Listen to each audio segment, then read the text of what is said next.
नमस्ते दोस्तों, welcome back to journey to forest services. आज हम आचरा रिवर पर बोट सफारी कर रहे हैं। यह रिवर सिंधुदुर्ग का एक काम और ब्यूटीफुल वाटर रूट है जिसके दोनों तरफ नेचुरल मैंग्रोव फॉरेस्ट है। आचरा रिवर माउंटेन साइड से आती है और नीचे जाके कोस्टल रीजन से मिलती है। रिवर का इकोसिस्टम सी जैसा बिल्कुल भी नहीं होता। यहाँ पानी फ्रेश भी होता है और टाइड के वक्त थोड़ा सा सॉल्टी भी। इसी वजह से यहाँ मैंग्रोव्स बहुत हेल्दी ग्रो होते हैं।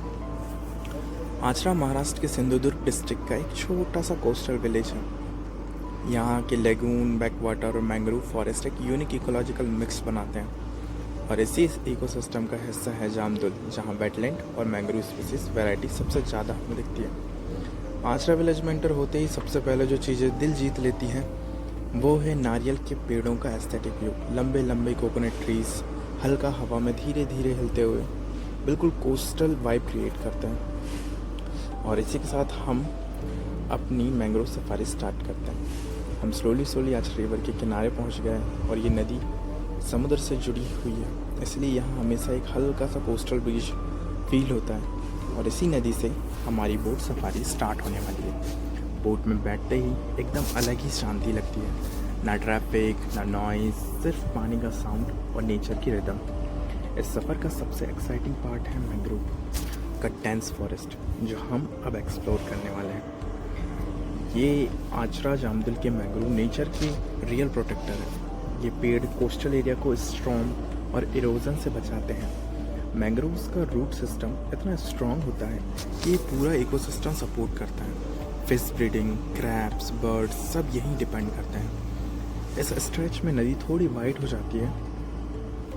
ये वो मोमेंट होता है जब आप रियलाइज़ करते हो कि नेचर का रियल लग्जरी कोई रिसोर्ट नहीं, ये साइलेंस, ये वाटर और ये व्यू है। दोस्तों, मैंग्रोव को कोस्टल गार्जियंस कहा जाता है। क्यों? चलिए समझते हैं। मैंग्रोव वो ट्री या श्रब होते हैं जो सॉल्ट वाटर, मडी सॉइल और टाइड्स के बीच में जी सकते हैं। उनके पास न्यूमेटोफोर्स होते हैं। इसका मतलब है सांस लेने वाले रूट्स उनके टाइड्स के टाइम ऑक्सीजन प्रोवाइड करते हैं। यहाँ पे जो मैंग्रोव स्पीसीज हैं मेनली उसमें राइजोफोरा मैक्रोनाटा, एविसीनिया मरीनिया, सोनेरेशिया अल्बा है। अब सोनेरेशिया अल्बा जो है यहाँ का स्टेट मैंग्रोव ट्री है महाराष्ट्र का। यहाँ के जो मेन पक्षियाँ हैं उसमें किंगफिशर, हेरोन्स, एग्रेट्स ये सभी आते हैं। यहाँ माइग्रेटरी बर्ड्स भी सीजनल रूट से रुकते हैं, जो वेटलैंड की हाई प्रोडक्टिविटी का इंडिकेटर है। जामदुल के टाइडल क्रीक में juvenile fishes, prawns, molluscs, crab huge number में मिलते हैं। यही रीज़न है कि ये एरिया लोकल फिशरमैन के लिए इकोनॉमिकली बहुत इंपॉर्टेंट है। फॉरेस्ट डिपार्टमेंट और लोकल कम्युनिटी मिलकर यहाँ मैंग्रोव प्लांटेशन ड्राइव और अवेयरनेस करते रहते हैं। इलीगल कटिंग, इंक्रोचमेंट और प्लास्टिक पॉल्यूशन यहाँ के मेजर थ्रेट्स हैं। स्लोली हम रिवर के बीच में रुक जाते हैं, जहाँ पे हमारा जो गाइड है वो हमें इस जंगल के बारे में विभिन्न तरह की बातें बताने लगते हैं। वो बताते हैं कि महाराष्ट्र में जो इस वन है इसे कांदड़ वन कहते हैं। मैंग्रोव फॉरेस्ट किसी अन्य फॉरेस्ट की तुलना में 6 टाइम ज़्यादा ऑक्सीजन हमें प्रोवाइड करते हैं और कार्बन सेक्वेस्ट्रेशन में भी ये काफ़ी आगे होते हैं। ये जो आप पत्तियाँ देख रहे हैं ये राइजोफोरा मैक्रोनाटा मैंग्रोव्स की है, जो वैक्सी और साइनी है ग्रीन पैटर्न में।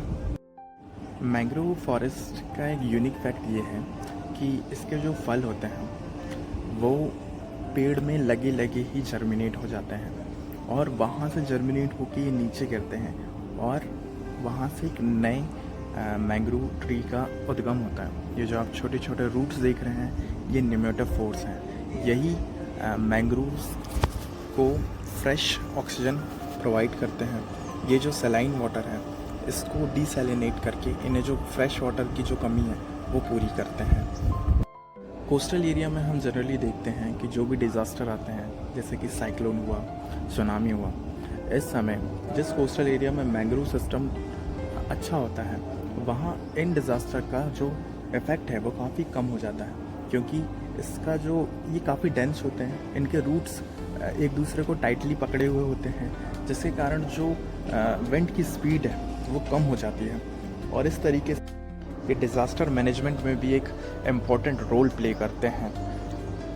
यहाँ की लोकल कम्युनिटी मैंग्रोव्स पे काफ़ी डिपेंड करती है। यहाँ पे कई सारे इनिशिएटिव चलाए जा रहे हैं ताकि जो लोकल कम्युनिटी है उसके डेवलपमेंट के लिए काम किया जा सके। इसमें ऑयस्टर कल्चर, क्रैब कल्चर जैसे कई सारी स्कीम लाई गई हैं ताकि इनकी जो फाइनेंशियल कंडीशन है उसे इम्प्रूव किया जा सके। मैंग्रोव्स के बारे में जितना बोला जाए उतना कम है। आजरा जामदुल मैंग्रोव सफारी एक शॉर्ट ट्रिप नहीं है, ये एक लर्निंग एक्सपीरियंस है। नेचर क्या होता है, कैसे प्रोटेक्ट करना है, सब कुछ यहाँ फील होता है। और स्लोली हम वापस नदी के मुहाने की तरफ जा रहे हैं। हवा ज़्यादा कूल लग रही है, वाटर शाइनी हो चुका है और लगता है जैसे मैंग्रोव भी हमें गुड बाय बोल रहे हैं।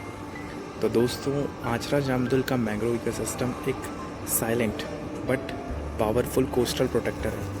अगर आप नेचर से प्यार करते हैं तो एक बार यहाँ ज़रूर विजिट करें। हमारी जर्नी टू फॉरेस्ट सर्विसेज में ऐसे ही नेचर जेम एक्सप्लोर करते रहेंगे। मैं हूँ परवेश, मिलते हैं नेक्स्ट फॉरेस्ट एडवेंचर में। Till then stay wild and stay curious. But जाने से पहले मैं आप लोगों को कुछ और भी दिखाना चाहता हूँ। लास्ट में हम लोग देखेंगे कि क्रैब कल्चर कैसा होता है। क्रैब कल्चर में एक्चुअली यहाँ के लोग जो क्रैब होता है उसे एक बड़ा सा बॉक्स होता है उसमें स्टोर करके रखते हैं, उन्हें प्रॉपर खाना और बाकी सभी चीज़ें देते हैं। लोकल कम्युनिटी से बात की तो बता रहे थे कि लगभग 1 केजी क्रैब का प्राइस 2200 के आसपास होता है इनके यहाँ पे। तो ये लोकल कम्युनिटीज़ की इनकम का एक सोर्स है। तो अब हम धीरे धीरे वापस उस जामदुल विलेज की तरफ आ चुके थे। वहाँ पे जो वर्कर्स थे वो काफ़ी हेल्पिंग थे। उन लोगों ने हमारी बोट को किनारे लगाने में हेल्प कराई और धीरे धीरे सभी लोग किनारे उतर गए। इसके बाद मैंने उनसे रिक्वेस्ट की कि हमें वो दिखाइए जिसके लिए हमारे ऑडियंस भी वेट कर रहे हैं, क्रैब। तो उन्होंने खोला, फिर नज़ारा कुछ इस तरीके से था।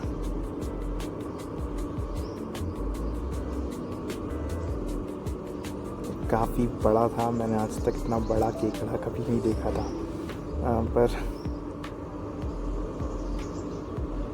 Okay, good bye.